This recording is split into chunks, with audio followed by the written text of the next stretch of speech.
الحمدللہ وحدہ والصلاة والسلام علی من لا نبی بعد اما بعد فاعوذ باللہ السمیع العلیم من الشیطان الرجیم من ہمزہ ونفخہ ونفثہ بسم اللہ الرحمن الرحیم وَإِذَا قُرِئَ الْقُرْآنُ فَاسْتَمِعُوا لَهُ وَأَنصِتُوا لَعَلَّكُمْ تُرْحَمُونَ۔ اور جب قرآن مجید فرقان حمید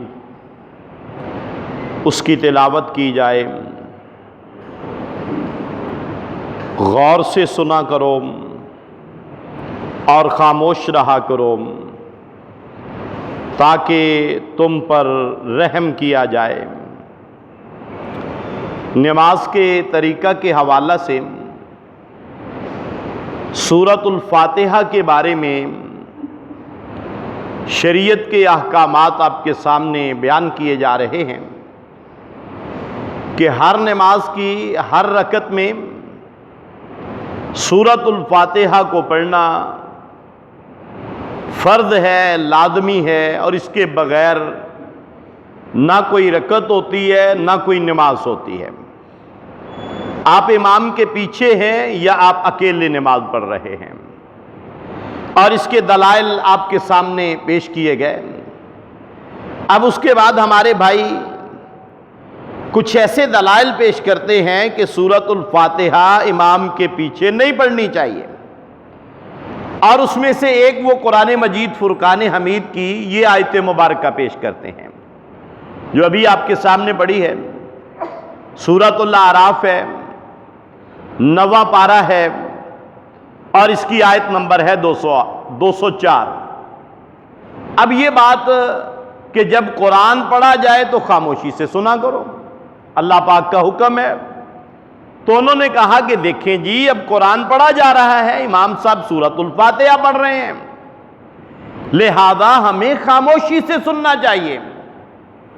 اب قرآن مجید فرقان حمید میں ایک ہے سورہ المزمل، اس میں اللہ پاک نے فرمایا کہ فَقْرَؤُوا مَا تَيَسَّرَ مِنَ الْقُرْآنِ، کہ جب تم نے نماز پڑھنی ہے جس قدر ممکن ہو تم نے قرآن ضرور پڑھنا ہے۔ اور اسی سورہ مبارکہ کی ایک اور آیت مبارکہ ہے، فرمایا کہ فَقْرَؤُوا مَا تَيَسَّرَ مِنْهُ وَأَقِيمُوا الصَّلَاةَ، کہ تم نماز کو قائم کرو اور نماز میں جس قدر آسان ہو قرآن ضرور پڑھا کرو، یہ بھی اللہ کا حکم ہے۔ اب ظاہر بات ہے قرآن میں دو آیات ایک دوسرے کے اپوزٹ تو نہیں آ سکتی، اللہ رب العالمین نے اس قرآن کو نازل کیا ہے۔ اب اس میں ہم نے دیکھنا ہے کہ حدیث مبارکہ نے کیا اس کا کوئی حل پیش کیا، کیا پیارے رسول صلی اللہ علیہ وسلم نے اس کی کوئی تشریح کی ہے؟ اب ایک بات تو ذہن میں رکھیے کہ جس آیت مبارکہ میں یہ حکم ہے کہ جب قرآن پڑھا جائے خاموشی سے سنا کرو، تمام مفسرین کا اس بات پر اتفاق ہے کہ یہ اس وقت سورت نازل ہوئی تھی، یہ آیت نازل ہوئی تھی جب ابھی نماز باجماعت فرضی نہیں ہوئی تھی۔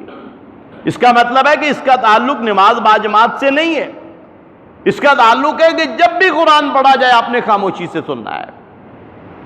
اور پھر دوسری بات کہ قرآن ضرور پڑھنا ہے۔ اب آپ صلی اللہ علیہ وسلم نے فیصلہ کر دیا کہ جب میں نماز پڑھ رہا ہوتا ہوں تم میرے پیچھے نہ پڑھا کرو سوائے سورۃ الفاتحہ کے، کیونکہ اس کے بغیر نماز نہیں ہوتی، لہذا ہم سورۃ الفاتحہ لازمی پڑھیں گے، کیونکہ قرآن کا پڑھنا نماز میں فرض ہے۔ سب کے نزدیک، امام ابو حنیفہ رحمہ اللہ کے نزدیک بھی قرآن کی قرات یہ فرض ہے نماز کے اندر۔ اور وہ کون سی قرات کریں گے؟ وہ قرات ہم کریں گے سورۃ الفاتحہ کی قرات کی جائے گی، کیونکہ حضرت ابو ہریرہ رضی اللہ تعالیٰ عنہ کا فرمان بھی ہے، اور فرمایا کہ اللہ تعالیٰ نے نماز کو تقسیم کر دیا اپنے اور بندے کے درمیان، اور پھر آپ نے یہ سورۃ الفاتحہ پڑھی کہ جب بندہ کہتا ہے الحمدللہ رب العالمین، اللہ پاک فرماتے ہیں حمدنی عبدی، گویا کہ بندہ اللہ تعالیٰ سے کلام کرتا ہے، اللہ تعالیٰ سے کلام کرتا ہے بندہ۔ اور اسی لیے کہتے ہیں کہ نماز مومن کی معراج ہے۔ کہ جب مومن نماز پڑھتا ہے اللہ عز و جل سے کلام کر رہا ہوتا ہے حقیقت میں۔ تو اس لیے اب یہ آیت مبارکہ کی تشریح ظاہر بات ہے آپ صلی اللہ علیہ وسلم نے جو کی ہے کہ بھی سورت فاتحہ آپ نے پڑھنی ہے، سورت فاتحہ کے بعد والی قرات وہ ہم نے خاموشی سے سننی ہے، کیونکہ عام حالت میں بھی ہمارے بھائی جب آتے ہیں باقی بہت سے ایسے مسائل ہیں کہ فجر کی نماز ہو رہی ہے، اب آ کے وہ 2 رکعت پڑھتے ہیں، حالانکہ امام قرات اونچی آواز میں کر رہا ہوتا ہے اور وہ اپنا سارا کچھ ہی پڑھ رہے ہوتے ہیں۔